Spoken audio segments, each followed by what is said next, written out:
Merci beaucoup donc d'assister à cette nouvelle très belle édition de Futurapolis Santé, Liberté, Santé, Immunité, avec bien évidemment les meilleurs spécialistes, comme chaque année. Vous êtes nombreux dans cette salle, vous êtes également nombreux derrière vos écrans et vous avez bien fait parce que nous allons parler d'une multitude de sujets tout à fait passionnants.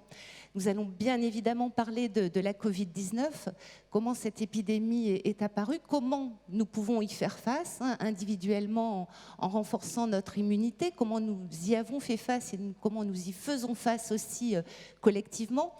Nous ferons un point sur les traitements, nous ferons un point sur la recherche, notamment la recherche de vaccins que nous attendons tous. Donc ça va vraiment être une très belle édition et bien évidemment nous consacrerons aussi un moment donc à la faculté de médecine qui a fêté ce formidable anniversaire, cette faculté de médecine de la ville de Montpellier qui est la plus ancienne du monde.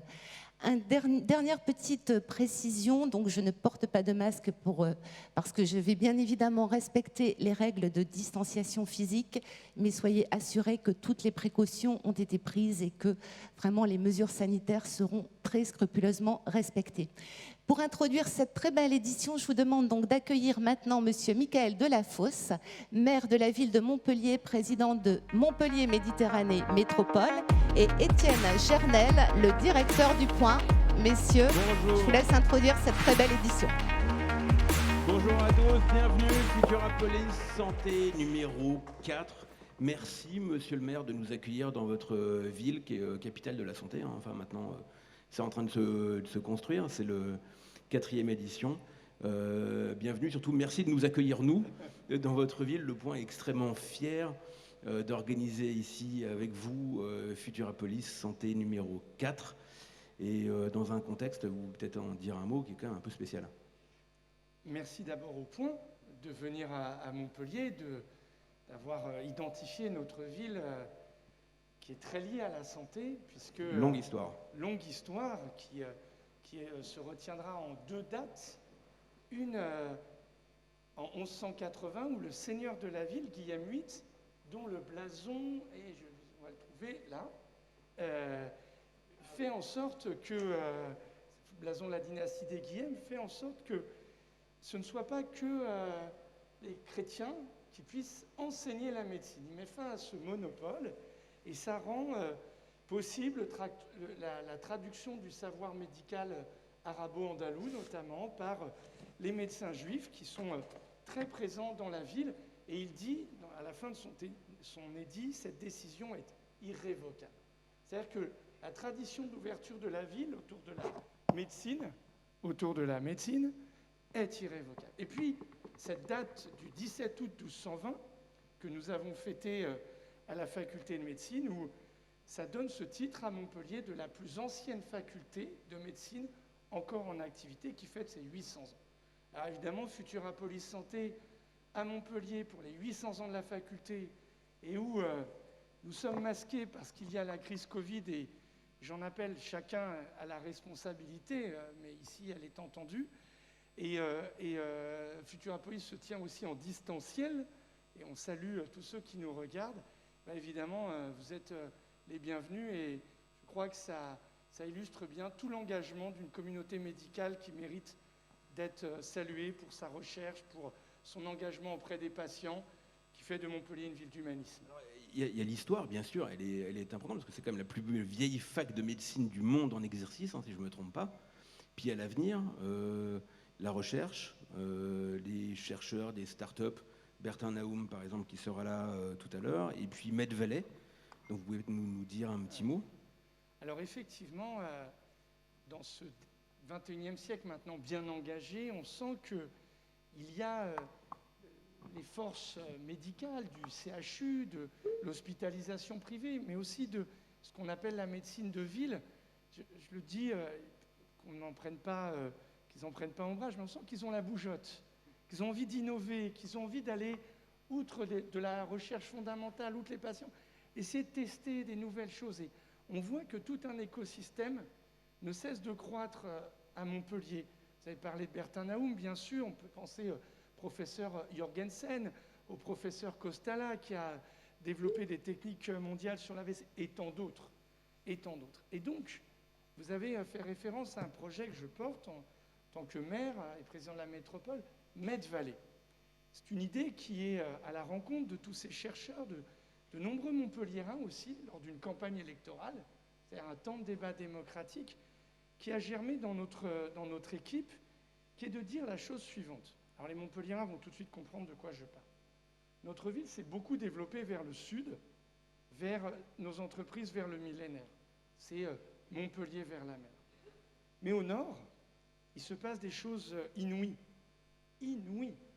Pour la 4e année, l'Université de Montpellier est 150e au classement de Shanghai, grâce à Muse, santé, alimentation, environnement.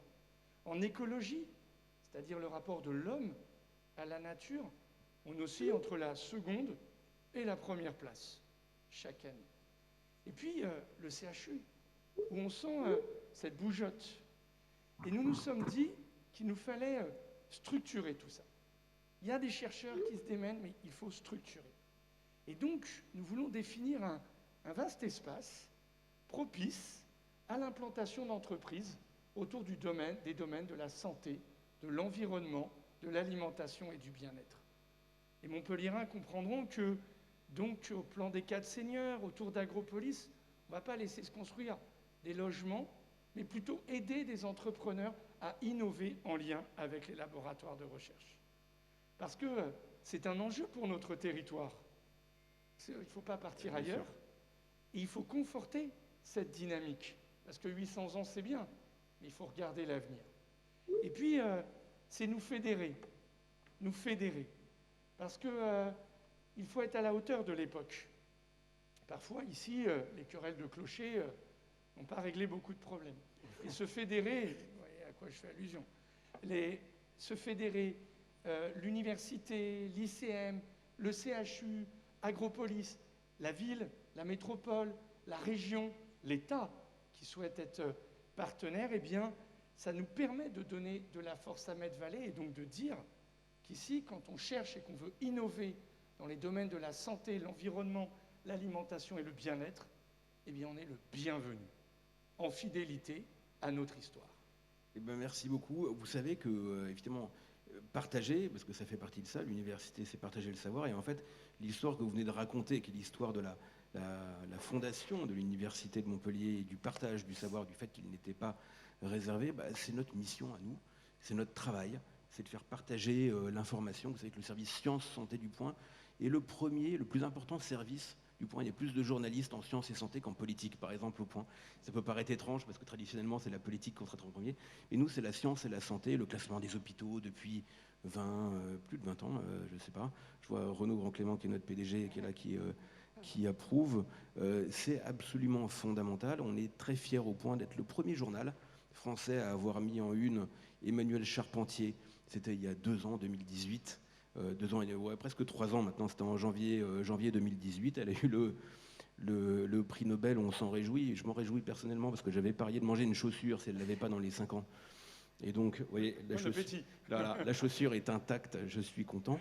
Donc c'est quelque chose de fondamental, le partage du savoir. C'est non seulement une question scientifique, une question de santé, mais c'est aussi une question démocratique. Et c'est la mission qu'on s'est fixée, c'est la mission qu'on essaie de remplir dans le journal, et c'est la mission qu'on essaie de remplir ici, à Futurapolis Santé, c'est de faire en sorte que les choses se sachent, les choses soient comprises.